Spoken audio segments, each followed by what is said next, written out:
Hello guys, अगर आपने अभी तक एपिसोड 1, 2 एंड 3 नहीं देखे हैं तो आप मेरे चैनल पर उनको चेकआउट कर सकते हैं। नाउ एपिसोड 4 की शुरुआत होती है पैलेस से, जहाँ पैलेस में लोग प्रिंस एंड डेफनी के रिलेशन के बारे में बातें कर रहे थे। वहाँ प्रिंस डेफनी को एक डायमंड नेकलेस गिफ्ट करते हैं। दूसरी तरफ दिखाते हैं साइमन बॉक्सिंग कर रहा था, जहाँ उसका फ्रेंड विल आता है और वो उससे कहता है कि आज का जो बॉक्सिंग मैच है उसमें तुम्हें आना ही पड़ेगा, तभी तो लोग मुझ पर दाव लगाएंगे। बट साइमन मना कर देता है। वो कहता है कि मैं वहाँ पर नहीं आऊँगा। विल की वाइफ एलिस कहती है कि ड्यूक इसलिए नहीं आना चाहते क्योंकि वो अपनी मिस ब्रिजिटन को प्रिंस की बाहों में देख नहीं पाएंगे। दूसरी तरफ दिखाते हैं मरीना को देखने रटलेज आता है, जहाँ फिदरिंगटन रटलेज से शादी के लिए कहती हैं, बट मरीना मना कर देती है। बट वो उसको समझाती है कि रटलेज को सिर्फ अपना वारिस चाहिए, उसे और कुछ नहीं चाहिए, तो वो तुम्हारे लिए परफेक्ट मैच रहेगा। और आखिरकार फिलिपा फेदरिंगटन के लिए भी एक सूटर आ ही जाता है।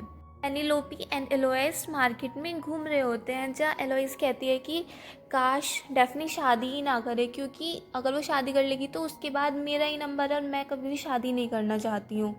फिर वो कहती है कि लेडी विस्टलडाउन की ज़िंदगी कितनी अच्छी है, वो लोगों के बारे में कुछ भी लिख सकती है और वो कितनी केयर फ्री ज़िंदगी जीती होगी।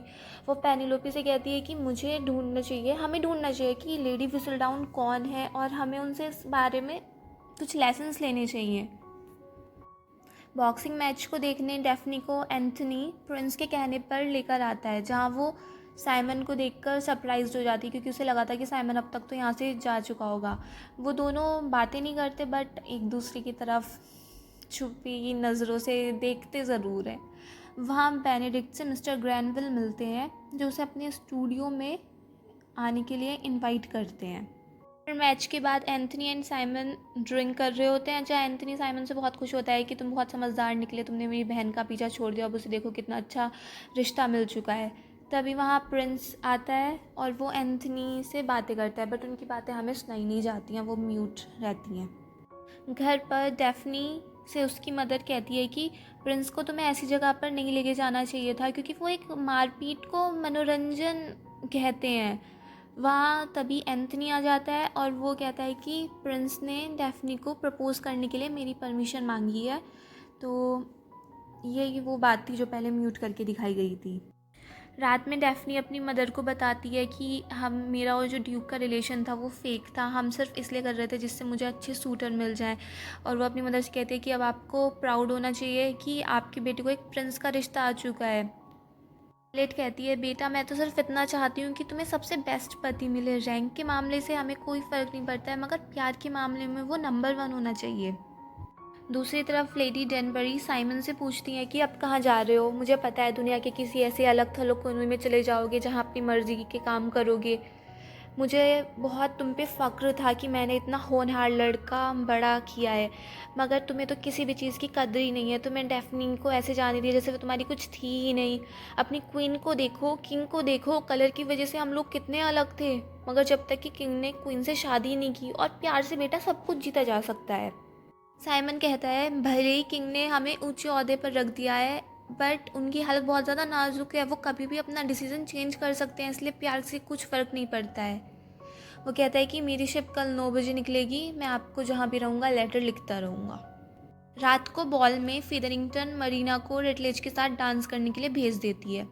फिलिपा भी अपने सूटर के साथ डांस के लिए चली जाती है। वहाँ क्रेसिडा डेफनी से कहती है कि तुम तो किसी को भी चूज़ कर सकती थी, तुम्हारे पास तो इतने सारे रिश्ते थे, प्रिंस को लेकर तुमने अच्छा नहीं किया, तुमने मेरी ही खुशियाँ छीन ली। डेफनी कहती है कि प्रिंस ने मुझे चूज़ किया है, तो अब इसमें मैं क्या कर सकती हूँ, और वो वहाँ से चली जाती है। रात में बेनेडिक्ट ग्रैनविल के स्टूडियो में जाता है, जहाँ वो कहता है कि मतलब स्टूडियो देख के यहाँ तो बहुत ज़्यादा खुली सोच के लोग आते हैं। वहाँ मतलब कुछ वैसी पेंटिंग्स थी और लोग भी उसी टाइप की पेंटिंग्स बना रहे थे।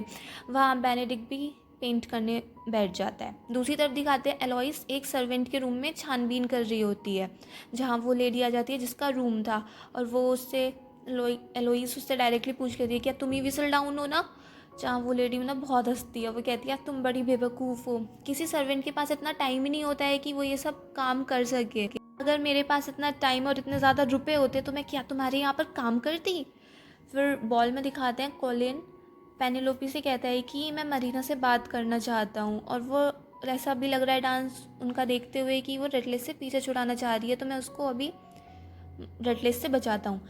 फिर कोलिन एंड मरीना डांस करते हैं और दूसरी तरफ प्रिंस और मतलब उसी बॉल में प्रिंस एंड डेफनी भी डांस कर रहे होते हैं, जहाँ प्रिंस डेफनी को प्रपोज करने ही वाले थे कि डेफनी साइमन को देख लेती है और पार्टी से एकदम से बाहर आ जाती है, जहाँ साइमन भी उसके पीछे पीछे बाहर आ जाता है। वो उससे कहता है कि मैं तुम्हें गुड बाय कहने आया था, अब मैं यहाँ से जा रहा हूँ। डेफनी कहती है कि हम फ्रेंड्स नहीं हैं तो तुम्हें गुड बाय कहने की कोई ज़रूरत नहीं थी, अब मुझे तुम्हारी बातों में बिल्कुल भी नहीं उलझना है, तुम यहाँ से जा रहे हो और मैं प्रिंस से शादी कर रही हूँ, इसलिए हमारे बीच में कुछ नहीं है। साइमन उससे पूछता है क्या तुम उनसे शादी करके खुश रहोगी। डेफनी भी कह देती है कि वो बहुत ज़्यादा काइंड है, एडोरिंग है, मुझे बहुत पसंद करते हैं, अच्छे फादर बनेंगे, मैं प्रिंसेस बनूंगी और ये सब सवाल पूछने का तुम्हारा कोई हक नहीं है। और फिर डेफनी वहाँ से चली जाती है। साइमन भी उसके पीछे पीछे जाता है, उसे रोकने की कोशिश करता है बट वो रुकती नहीं, और फिर अचानक से वो एक झाड़ियों वाड़ियों में आके वो एक दूसरे को किस करने लगते हैं, जहाँ उनका थोड़ा हैवी सा मेकआउट सेशन हो जाता है और एंथनी उन दोनों को देख लेता है और तभी साइमन को लग जाते हैं 2 कैडे कैडे पंच। एंथनी कहता है कि अब तुम्हें मेरी बहन से अभी के अभी शादी करनी पड़ेगी, और साइमन शादी से मना कर देता है। वह एंथनी कहता है कि अब तुम्हें इसका हर्जाना भरना पड़ेगा, तुमने हमारे परिवार की बहुत ज़्यादा बेअदबी की है, बहुत बेइज्जती की है। साइमन कहता है ठीक है, हम कल सुबह मिलेंगे। फिर डेफनी कहती है क्या कर रहे हो, तुम मुझसे शादी करने के बजाय मरना पसंद करोगे। बट साइमन शादी के लिए हाँ नहीं बोलता। फिर एंथनी डेफनी को लेकर घर चला जाता है। उधर बेनेडिक्ट भी एक पेंटिंग बना रहा होता है। फिर ग्रैनविल उससे कहता है कि यहाँ अपनी सोच को बाउंड्रीज़ में मत बांधो, तुम यहाँ कुछ भी कर सकते हो, कभी भी आ सकते हो, चाहे कभी कोई कन्वर्सेशन हो या पेंटिंग ही कुछ भी हो, तुम यहाँ पर आ सकते हो। बॉल के बाद घर पर मरीना पेनिलोपी से कहती है कि कोलिन मेरे लिए परफेक्ट हस्बैंड रहेगा, बट पेनिलोपी कहती है कि वो अभी बहुत यंग है और तुम्हें कोई ऐसा चाहिए जो तुम्हें जल्दी प्रपोज कर सके। तो मरीना कहती है कि वो मुझे चाहते हैं और तभी तो उसने मुझे रेडलेस से बचाया और वो जल्दी प्रपोज कर देंगे। उसे सुनकर मतलब पेनिलोपी बहुत ज़्यादा टेंस्ड हो जाती है, उसके चेहरे के हाव भाव उड़ जाते हैं और वो बहुत ज़्यादा दुखी हो जाती है। मतलब टॉप सीक्रेट ये है कि पेनिलोपी कोलिन को पसंद करती है। मरीना के जाने के बाद वहाँ एलोइस आ जाती है, जो बताती है कि मैं सोचती थी कि विसलडाउन कोई सर्वेंट है, बट मैं बहुत ज़्यादा गलत थी। वो कहती है कि वो लेडी विसलडाउन कोई सिंगल लेडी है या कोई विडो है जिसका पति मर चुका है। वो हर पार्टी में इनवाइट की जाती है, तभी तो उसे हर पार्टी गॉसिप पता होती है।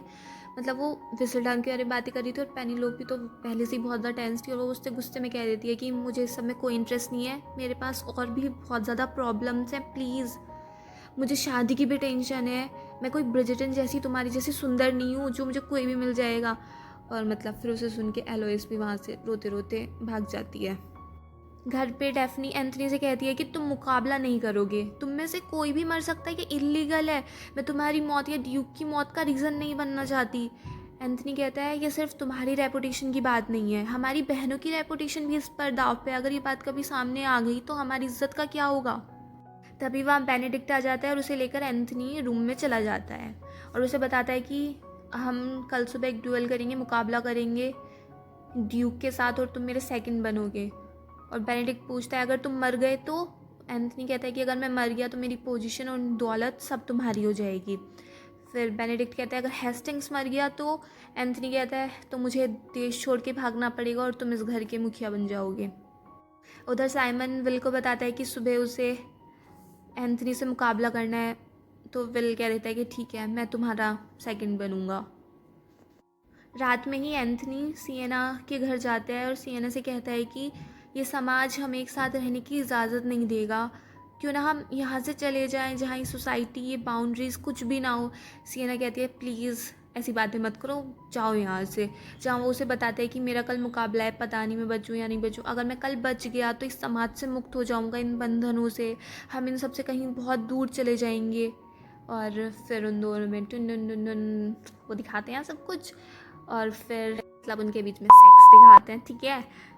दूसरी तरफ दिखाते हैं लेडी फेदरिंगटन लॉर्ड फेदरिंगटन से कहती हैं कि मुझे तुम्हारे सारे बही खाते मिल गए, मुझे सब पता चल गया है, तुमने हमारे सारे पैसे ख़त्म कर दिए हैं जुए में, तुम सब कुछ हार चुके हो, यहाँ तक कि तुमने अपने बेटियों की दहेज का पैसा भी लुटा दिया है, और मरीना के पिता के भी तुम कर्जदार हो, इसलिए मरीना यहाँ पर रह रही है। और वो बातें सुनकर फेदरिंगटन रोना शुरू कर देता है। वो कहता है आई फेल्ड आवर डॉटर्स, और वो बहुत रोता रहता है।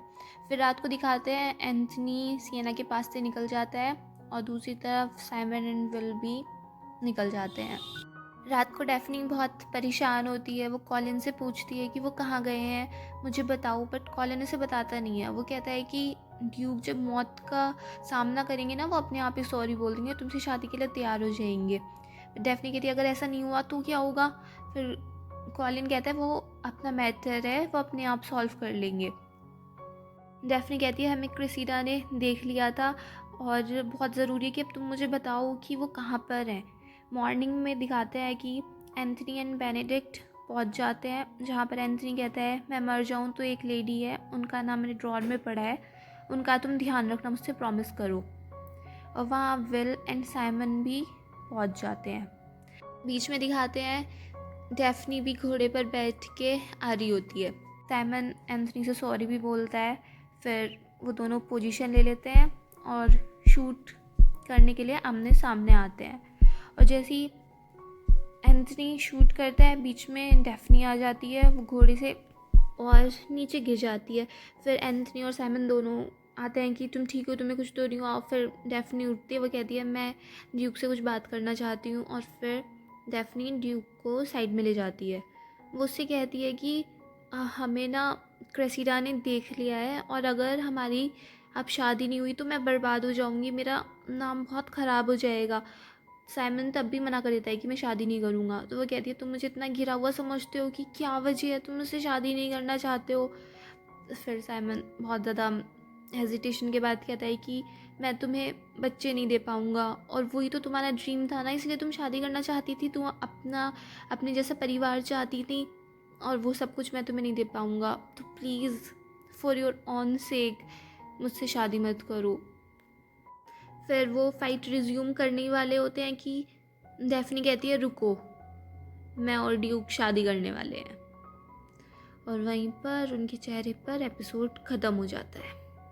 अगर आप अभी तक वीडियो देख रहे हैं तो ऑब्वियसली आपको ये वीडियो पसंद आई होगी, देन प्लीज़ मेरे चैनल को सब्सक्राइब करें, वीडियो को लाइक करें, कमेंट करें एंड शेयर करें। Thank you so much.